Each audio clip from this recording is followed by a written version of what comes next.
Tech Sounds presenta Con su permiso.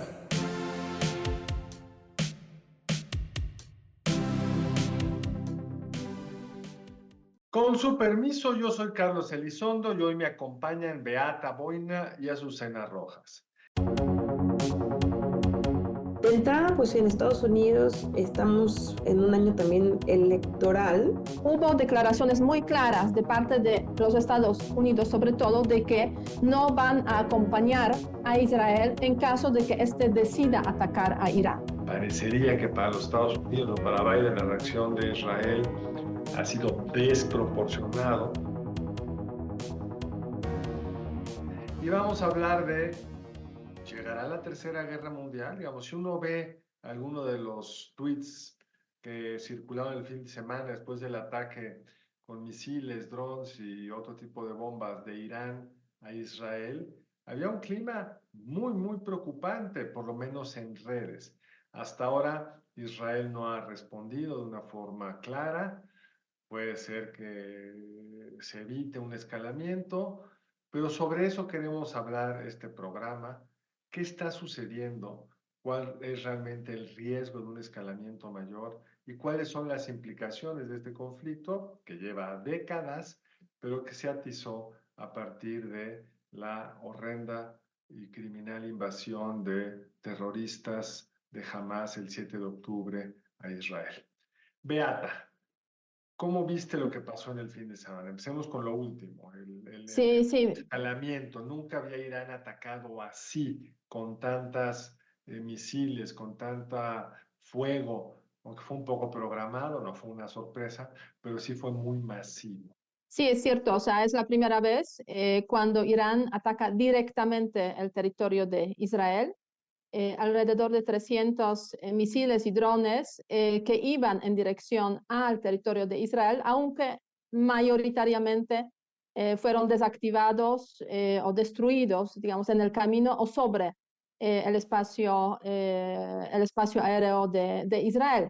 Pero no cabe duda que, aunque fue una escalada, podríamos decir, anunciada, no por eso es menos peligrosa, porque efectivamente el punto crucial es eso, de que parece que Irán está cambiando su estrategia, digamos, de política hacia Israel. Ya no se trata solamente de, pues, financiar, promover el desarrollo de diferentes grupos paramilitares, terroristas, de corte chiita o sunita que se dirigen o luchan contra Israel, o, digamos, países que son enemigos de Israel, sino hacer acciones directas. Y eso sí, sin ninguna duda, es una novedad. El punto crucial ahora, obviamente, es cómo va a ser la respuesta de Israel. Y básicamente este fin de semana hemos visto pues llamados de diferentes partes del mundo, de los líderes, tanto de Europa, Estados Unidos obviamente, como también de Medio Oriente, para que Israel no respondiera, ¿no? O en caso de que lo hiciera, que sea una respuesta que no generara una escalada en la región de Medio Oriente, que recordemos ya vive el tema relacionado con la intervención, la guerra de Israel contra Hamas en Gaza, y a eso pues se suma esa escalada en las relaciones entre Israel e Irán, que bueno, son temas conectados porque también hay que tomar en cuenta que el grupo Hamas que opera en el territorio de Gaza, el grupo palestino, es un grupo pues también financiado por Irán, pues es una operación indirecta de Irán ahí. Pues pasamos de la guerra indirecta, que es como Irán ha estado presionando, tratando de contener al Estado de Israel, a la intervención mucho más directa. Pero creo que fue bastante interesante en el fin de semana, y no sé cómo lo vean Azucena, Beata, que parecía como una respuesta telegrafiada. No fue Sí. una sorpresa. E incluso los misiles no se dirigieron a las zonas urbanas, mayoritariamente se dirigieron a bases militares que están lejos de las zonas urbanas. Estados Unidos, Gran Bretaña, algunos otros aliados participaron en derribar estos misiles, o estos, sobre todo los drones que iban rumbo al Estado de Israel. Y al final fue desde el punto de vista de los daños provocados muy leve. Cayeron unos cuantos misiles en una base que aparentemente no le hicieron mucho daño. ¿Era más, Azucena, crees tú, como para consumo interno del gobierno de Irán, que debíamos de decir, y no lo habíamos dicho, estaba reaccionando a un ataque que Israel hizo contra una serie de líderes militares de la Guardia Ujú, Revolucionaria iraní, un consulado en Irán, en Irán. y que es una intervención que no podía quedarse sin respuesta, pero al mismo tiempo la respuesta parece como más para apaciguar adentro a las fuerzas políticas iraníes y como para lavar cara. No parecía realmente diseñada para causar daño. De acuerdo, Carlos. Em, la verdad es que es interesante ver cómo podemos llevar esto a una cuestión de estrategia, de teoría de juegos, de envío de señales. A mí esto que me hace pensar mucho. Y efectivamente creo que a partir de lo que ha sucedido en Gaza, pues esto se ha ido escalando. Y creo que lo que tú mencionabas del ataque a este consulado fue un punto de quiebre para Siria, que efectivamente, como bien decía Beata, había tenido esta defensa de manera aproximada con todos estos grupos, pero al ser ya de parte de Israel un ataque directo a su consulado, parece que cerca de manera interna no le quedaba de otra más que responder. Lo que se mencionaba, estuve por ahí leyendo, es que ellos consideraban que con todos estos apoyos que estaban dando a estos otros grupos, Israel se iba a contener, ¿no? De atacar, pero a partir de esto que sucedió, sintieron que tenían que mandar señales extras de poder y eso pues cambia la ecuación un tanto en cómo están las cosas allá.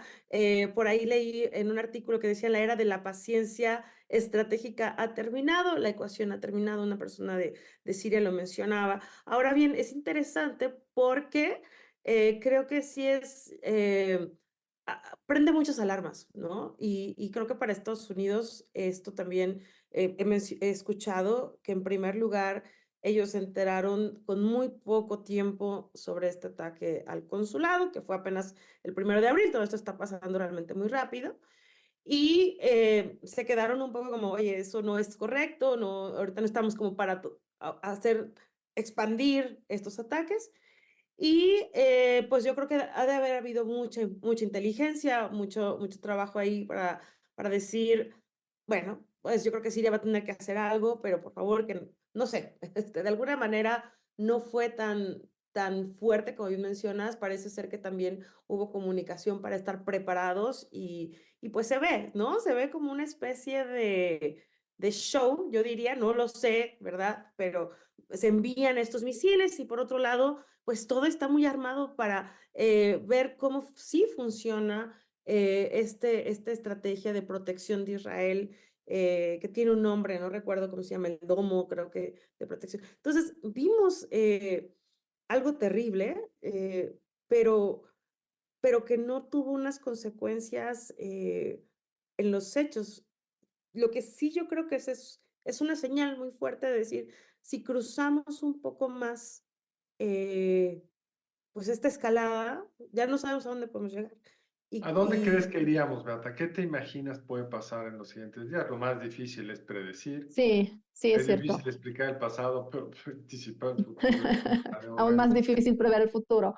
Sin duda, yo creo que vamos a tener una desescalada. O sea, ¿por qué lo estoy comentando de esta manera? Porque, bueno, Israel obviamente estaría probablemente interesado en una respuesta más fuerte a Irán. De hecho, parece que ya ha decidido el gabinete de guerra de Israel de que sí va a haber una respuesta, aunque aún no se ha decidido, digamos, cuáles van a ser los tiempos y por ahí qué tipo para que no genere una escalada. Pero hay un factor crucial, me da la sensación, de hecho, dos elementos. En primer lugar, parece que Irán realmente no quiere estar en guerra. Si lo quisiera, ya en el contexto de Gaza, Irán tuvo muchos motivos para meterse en guerra directa contra Israel. No lo hizo. y además advirtió de este ataque diciendo que es precisamente respuesta a lo que supuestamente Israel hizo en el contexto del consulado en Damasco, consulado iraní. Entonces, Irán no tiene interés, hay fuerzas internas en Irán, obviamente, que están aquí jugando de alguna forma, y sí, es cierto que esa respuesta de Irán con misiles y drones, pues tiene que demostrar o sirve para demostrar que Irán sí puede hacerlo, aunque no quiere dañar en esos momentos a Israel. Eso es primer factor. Segundo factor, el tema de los aliados de Israel. O sea, los aliados de Israel, o sea, quiero decir, los Estados Unidos y el Reino Unido tampoco van, podríamos decir, ciegamente detrás de Israel, aunque a veces eso parece, pero no es una, digamos, un apoyo ciego. Sí es cierto que Israel depende, digamos, en su defensa del armamento, de la cooperación que llegan desde los Estados Unidos principalmente y, digamos, también de cooperación en la región con Estados Unidos y con el Reino Unido, también Francia por ahí aparece, pero hubo declaraciones muy claras de parte de los Estados Unidos, sobre todo, de que no van a acompañar a Israel en caso de que éste decida atacar a Irán. O sea, eso quiere decir que hay límites de, digamos, compromiso de Estados Unidos para estar con Israel. No van a ir a la guerra contra Irán con Israel. Y eso obviamente juega, pues tiene su significado muy relevante en ese contexto de prever los futuros, digamos, prever los escenarios para lo que pasará a corto plazo, al menos. Porque además la política exterior es siempre un cruce entre las presiones y necesidades de política interna y la posición estratégica de este país respecto al mundo. Netanyahu le gustan las guerras porque es la forma de contener, Huir, tratar de escapar. contener una crítica, una presión política contra su Interna. gobierno, contra sus presuntos actos de corrupción en el pasado, marchas muy nutridas que hemos visto nuevamente en los últimos fines de semana en contra de Netanyahu. Y por supuesto, como se dice en inglés, el rally around the flag, la idea de que si me están atacando, pues no nos podemos dividir, siempre es muy poderosa, o ha sido muy poderosa. Pero por el otro lado, Biden tiene sus propios problemas, digamos. A mí me parece muy revelador que, pues sí, la Fuerza Aérea de Estados Unidos participó en la defensa de Israel, pero Biden lleva mucho tiempo pidiéndole a Netanyahu que le baje, digamos, Que por le ponerlo baje. en baje, términos sí. coloquiales, Sí. que le baje a la, pues a mi juicio, excesiva y hiperdestructiva invasión a Gaza, que los objetivos militares, pues entiendo, se cumplieron buena parte de ellos, que en derecho internacional está siempre este principio de proporcionalidad, es decir, tú puedes reaccionar en la proporción en que atacaron, y es difícil, no hay una fórmula matemática de que es proporcional, pero parecería que para los Estados Unidos o para Biden la reacción de Israel ha sido desproporcional, no lo dicen así, pero sí dicen tienes que contenerte, o sea, no tienes que ser tan desproporcionado, porque internamente para Biden se está complicando equilibrar ese intereses tan divididos del Partido Demócrata. Si no es un aliado firme respecto al Estado de Israel, pues puede perder una parte del voto judío, que tradicionalmente ha sido más prodemócrata, y que Trump y esta cosa muy interesante de los movimientos evangélicos que se sienten que Israel es el pueblo elegido y que por tanto hay que defenderlo, o sea, la derecha extrema dentro del Partido Republicano. Y por otro lado, pues una creciente movilización de jóvenes y de las comunidades árabes en Estados Unidos, que pues están muy molestas con lo que sienten es un gobierno de Estados Unidos que se ha puesto de un lado, que no está realmente buscando un cierto equilibrio. ¿Cómo ven esta tensión, Azucena? Muy definitivamente creo que eso marca lo que está pasando en Estados Unidos y yo creo que también a lo largo pues del entorno geopolítico.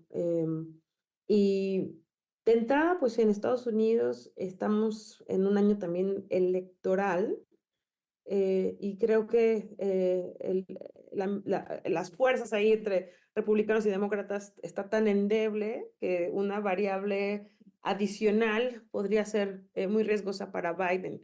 Y por eso también creo que es este llamado a a mantener la calma, a mantener pues un equilibrio que está, como bien lo mencionas, pues muy con alfileres, ¿no?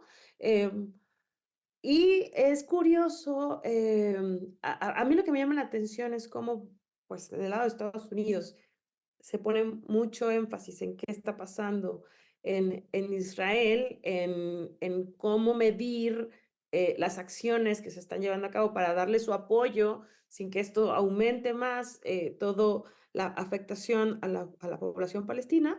Pero por el lado de Israel, yo no veo como esa pues ese cuidado. Y a mí me gustaría preguntarle a Beata, ¿por qué? ¿No? O sea, ¿por qué Netanyahu pareciera que no, pues, que no tiene esta misma preocupación que sí en Estados Unidos se está teniendo de conservar un equilibrio, de que esto no se pase? Entiendo muy bien el caso de Estados Unidos por el tema electoral, pero en el caso de Israel no alcanzo a entender cómo es que piensa trabajar con sus aliados hacia este tema de hacerlo más grande el conflicto o realmente apaciguarse y mantenerse como está la Pues ya nos situación dijiste un actualmente. poco, ¿no, Beata, que eso es lo que tú crees que va a suceder? Sí. Pero, ¿qué tendríamos que estar viendo para poder concluir que nos estamos moviendo en esa dirección? Porque es muy interesante, por ejemplo, el precio del petróleo no ha Ujú. subido.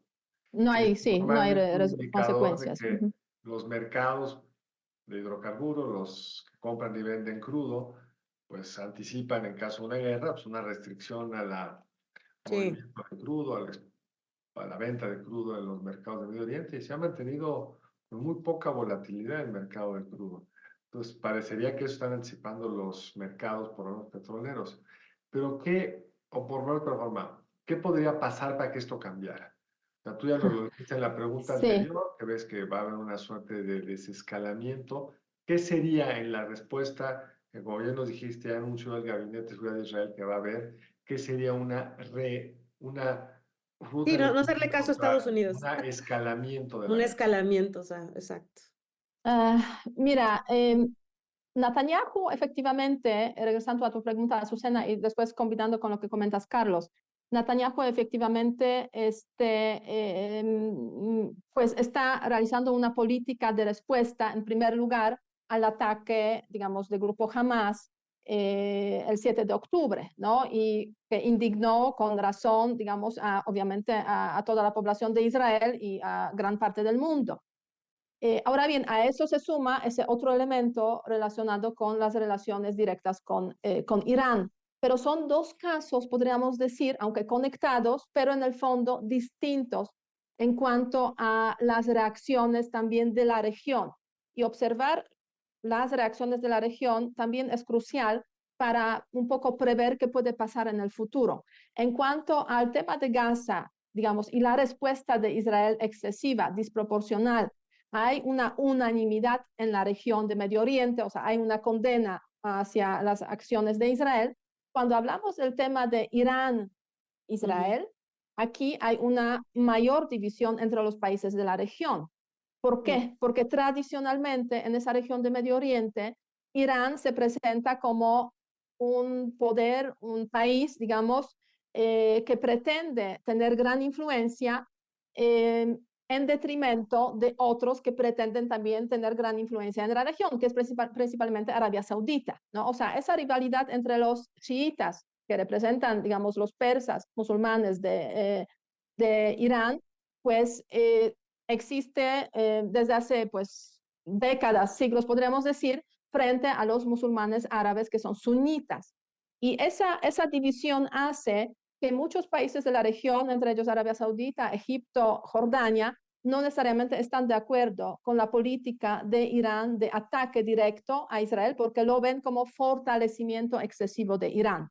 Aunque, Beata, Ok. hace unos meses Arabia Saudita estaba tratando de jugar un papel distinto. Estaban prácticamente en guerra Mm. con Irán y ha habido un Sí, esfuerzo de hecho hubo ruptura de relaciones a raíz de otro conflicto que es el caso Exacto. de Yemen. Pero Entonces hay parece que varios... Arabia Saudita está queriendo jugar un papel como de el actor que Mm. pacifica antes de la invasión del 7 de Ujú. octubre, los terroristas de Hamas a Israel. Sí, Parecía que estaban cerca de lograr un acuerdo con Israel para firmar la paz, para tener una serie Sí, de establecer relaciones acuerdos diplomáticas, en torno a etcétera. qué se Sí. haría con la Ujú. población palestina, etcétera. O sea, Arabia Saudita ha cambiado y ha buscado Ujú. acercarse de alguna forma a Irán. ¿Qué tanto se afecta esto con este conflicto? No, cuando hablamos de tema de Irán, totalmente afecta porque son países que eventualmente podrían, digamos, favorecer más o estar más cerca de Israel en caso de que, pues, se desatara un Sí, conflicto, o una sea, guerra más amplia, no ¿no? estaría del lado de Irán, Sí, de Siria. Ajá, digo, o sea, en el Es contexto de, difícil porque tampoco pueden estar del lado de Israel. Ante bueno, su propia es, población o no sea, hay pueden estar varios, del lado. sí, es cierto, o sea, hay varios hilos aquí, digamos, que Mm, complican la situación, que no es una situación blanco y negro. Sí es blanco y ujú. negro para esos países cuando hablamos de Gaza, pero no lo es cuando hablamos del caso de Irán. De Irán. Entonces, a ninguno, pero hay que, por otra parte, reconocer que a ninguno probablemente de esos países les interesa una escalada, una guerra regional más fuerte que iría más allá de lo que ya tenemos entre Israel y Gaza. Y eso me da la sensación que es un factor como que un poco apaciguador Mm. de esa escalada que hemos visto el último fin de semana. Depende mucho, obviamente, como bien sabemos, de cómo reaccionará Israel. Y aquí hay como varias opciones en la mano que tiene Israel, de las cuales se ha estado hablando desde hace ya durante esos días. ¿Cuáles son? Pues puede ser un ataque militar directo de Israel a Irán o a las instalaciones militares de Irán o a las instalaciones incluso nucleares de Irán, que sería, yo diría, un golpe fuerte al que Irán tendría Claro. que responder. Podría ser algo más suave, o sea, ataque de Israel a las instalaciones que tienen, digamos, grupos terroristas apoyados por Irán en Líbano o en Siria, que es lo que estamos viendo en estos últimos días. O podría ser un ciberataque que para paralizar, digamos, algunas infraestructuras importantes de Irán. Entonces, hay varias opciones y tiempos también, digamos que no necesariamente tiene que ser mañana o la semana que viene, sino que puede que Israel va a esperar algún momento, digamos, para realizar esa respuesta. En caso de que Irán opte por una respuesta fuerte de carácter militar directo, pues seguramente habría respuesta de Irán y eso sí podría generar, regresando a tu pregunta, Carlos, podría generar una escalada, o sea, una guerra entre Que los de ahí no dos lo de forma para. directa. Sí. Bueno, eso es llevarlo muy lejos. Bueno, Quién sabe si lo pares o no, pero bueno, sí. generaría más incertidumbre.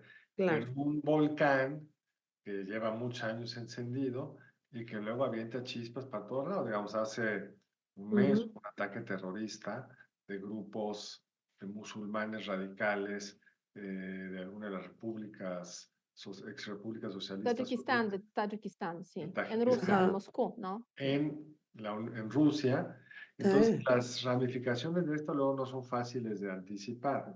cierto. Pero digamos, dejando esto que por lo que nos dices, Beata, por lo que nos dice Azucena, no parece que estemos en la antesala de la Tercera Guerra Mundial.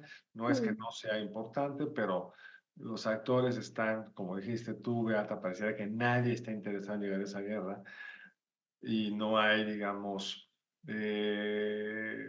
una reacción hasta ahora intempestiva de Israel que sugiera algo distinto. Pero podríamos pasar a otro conflicto internacional de otra dimensión, que es casi una pantomima junto a conflictos serios de vidas, de implicaciones estratégicas importantes, que es este conflicto diplomático entre México y Ecuador, que no hemos comentado en este programa y que no por ser, digamos, muy distinto a estos conflictos en el Medio Oriente, no deja de tener su importancia y su interés. ¿Nos lo quieres recordar, Azucena, qué es lo que ha pasado entre México y Ecuador? Bueno, pues aquí también fue una intervención, ¿no? De Ecuador a la Embajada de México, pues que está allá, para, pues, quitar al es expresidente, ¿verdad? Que estaba, Sí, bueno, que digamos, está condenado. quizá pongámoslo en contexto un poco más amplio. Ujú. Al presidente López Obrador pues, tiene sus amigos, que son aquellos que vienen de una Sí, izquierda, por llamarle de alguna forma, esta izquierda, pues, que en su momento fue no democrática, Radical que en su momento latinoamericana, izquierda democrática, que radical simpatiza con el latinoamericana. gobierno izquierda de López, radical. latinoamericana, izquierda radical latinoamericana, o sea, hay que Exacto. darle, digamos, el nombre a las cosas. Pero no es la izquierda chilena, por ejemplo, digamos. Sí. Izquierda del Ujú. pasado, una izquierda trasnochada. Y ya el presidente había jugado, México, encabezado por el presidente de los Estados Unidos, había jugado un papel como de rescatar Ujú. sus amigos de izquierda radical que por alguna razón tienen Exacto. problemas en su país. El caso extremo pues, es cuando van por Evo Morales, después de que la elección que buscaba su creo que cuarta reelección se desencarriló. Y entonces aquí había un conflicto en torno a un ex vicepresidente de Ecuador que tiene una serie de acusaciones penales por desvío de recursos y algunos otros temas de índole monetario. Y el presidente López Obrador mencionó en una de sus mañaneras que después de que este personaje fue y buscó protección de la embajada Ujú. mexicana, en una de las mañaneras fue como muy agresivo contra el presidente Noboa en Ecuador, insinuando que el homicidio de uno de los candidatos cuya muerte le abrió el triunfo a Noboa en la elección presidencial de hace no tanto, había sido, insinuó que realmente como que le habían mandado a hacer ellos para poder ganar. Eso generó Ujú. una respuesta diplomática del lado de Ecuador bastante dura, que es la declarar a nuestra embajadora persona non grata en Ecuador. Y la respuesta inmediata del presidente López Obrador es darle asilo político a este vicepresidente. En una interpretación, Beata, que ya nos dirás tú, aquí hay una interpretación de cuándo sí se puede dar asilo político y cuándo no. Tú lo entiendes mucho mejor que yo. Y hubo una respuesta contundente del gobierno de Ecuador, claramente violatoria del derecho internacional, que fue irrumpir en la embajada mexicana en Quito y llevarse a la cárcel de alta seguridad a este ex vicepresidente. Eso es básicamente lo que sucedió, ¿no, Beata? ¿No ha Sí, sucedido? así es. Sí, de Sí, acuerdo. o sea, Jorge Glass, el ex vicepresidente, efectivamente ya está en la cárcel en Ecuador.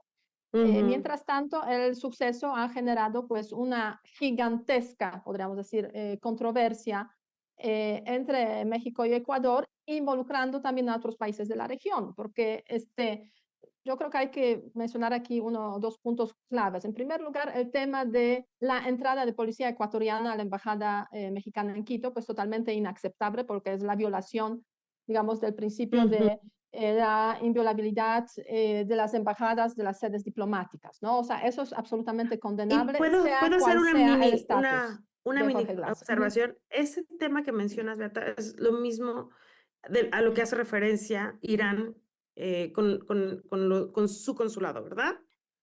¿O Mira, no? en esos Ujú. momentos aún no está totalmente claro en caso de Irán si fue o no fue el Ok. edificio que fue bombardeado, fue o no fue, digamos, parte del consulado. O sea, Irán Mm. dice que sí, pero en los Estados Unidos dicen que lo están investigando. Entonces, Ok. como que no hay claridad No al está respecto. claridad. Ok. En caso de México sí Ujú. hay claridad.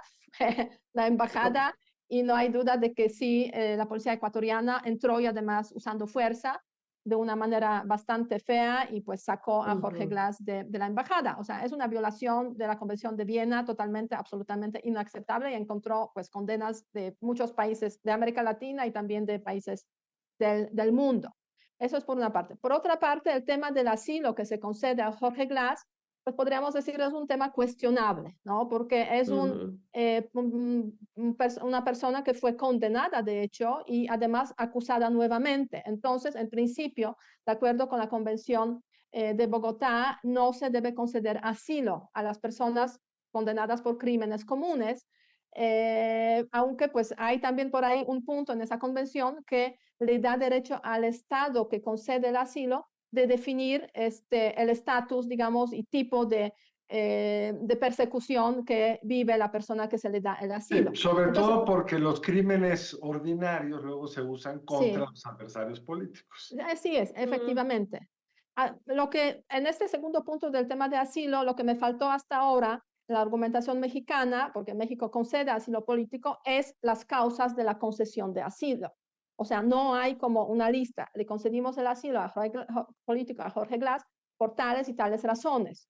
Entonces, o sea, me imagino que están elaborando por ahí la explicación de alguna Un manera. poco Digamos, de parte. tardía, pero nos Poco queda poco tarde. tiempo, Beata. Sí, y finalmente, el tercer punto, México decidió llevar el asunto a la Corte Internacional de Justicia, solicitando ahí las disculpas de Ecuador, y si Ecuador no pide disculpas, la suspensión de Ecuador de las Naciones Unidas.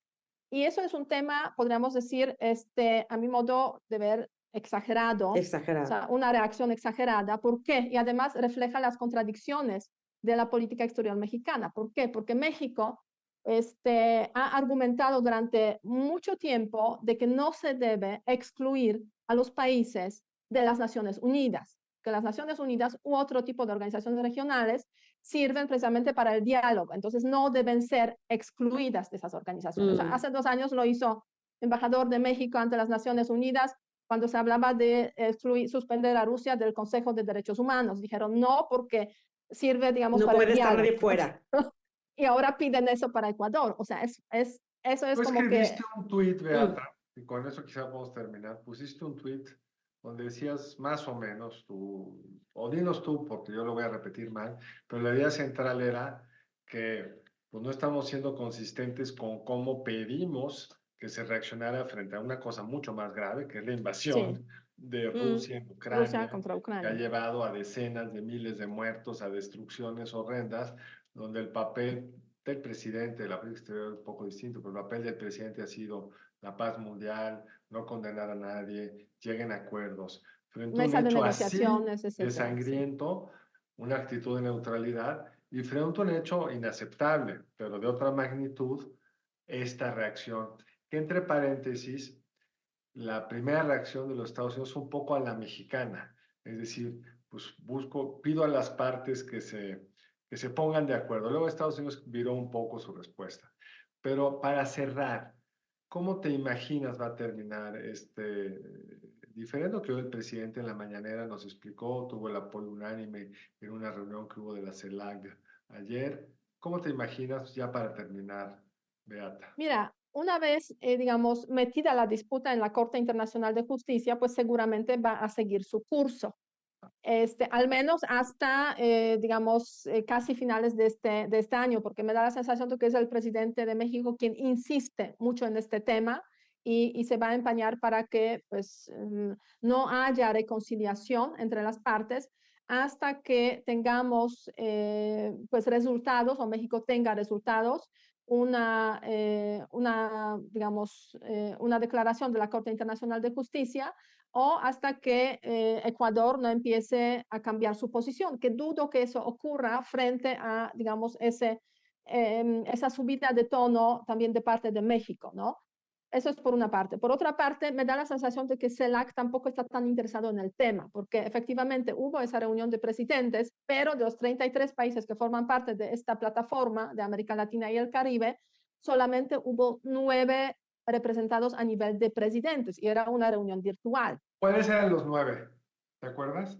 Sí, más o menos. Venezuela, Bolivia, Cuba, Guatemala, Honduras como presidencia, digamos, pro tempore de CELAC, México, obviamente, y me falta Guyana, Granadinas, son 8, me falta uno más. Los Sí, amigotes del los presidente, su vecino y unas cosas más pequeñas. No, pues así así. es. Así No, es. pues no. Entonces, como que en la región, como que no hay muchas ganas para más peleas, sobre todo por temas que sí son importantes, pero no son, como podríamos decir, esenciales desde el punto de vista de la vida de la nación, ¿no? O la sobrevivencia de la nación. Entonces, seguirá por ahí ese trámite en la Corte Internacional de Justicia y vamos a ver, yo creo que depende mucho de la futura presidenta de México, cómo se va a, eso es el punto crucial, cómo se va a Claro. solucionar ese diferendo, ¿no? Pues muy Básicamente. claro, Beata, el tiempo se nos ha ido. Gracias, Azucena, gracias, Beata. No. Y sobre todo a ustedes que nos acompañan en su podcast con su permiso. Y les agradecemos que estén con nosotros, que nos sigan, que nos recomienden, que les comenten a sus amigos que cuán buen podcast es, si es que lo piensan así. Y nos vemos en una semana más. Muchas gracias. Hola, Somos Jaime Martínez Eva Guerra y Alicia Elizondo, y te invitamos a escuchar Territorio Negocios. un podcast que analiza las tendencias y transformaciones empresariales en México y América Latina. Territorio Negocios es parte de Tech Sounds Podcast. La barra oficial del Tecnológico de Monterrey. Muchas gracias al equipo del Tecnológico de Monterrey y de Tech Sounds. Productora ejecutiva, Lisbeth Siller. Productoras de Con su permiso, Stephanie Cisneros y Eva Obando. Diseño, Lisette Rodarte. Analíticos y alianzas, Lilia Martínez. Postproducción, Max Pérez y Marcelo Segura. Les invitamos a escuchar el siguiente episodio de Con su permiso y el resto de programas de Tech Sounds en los canales de su preferencia.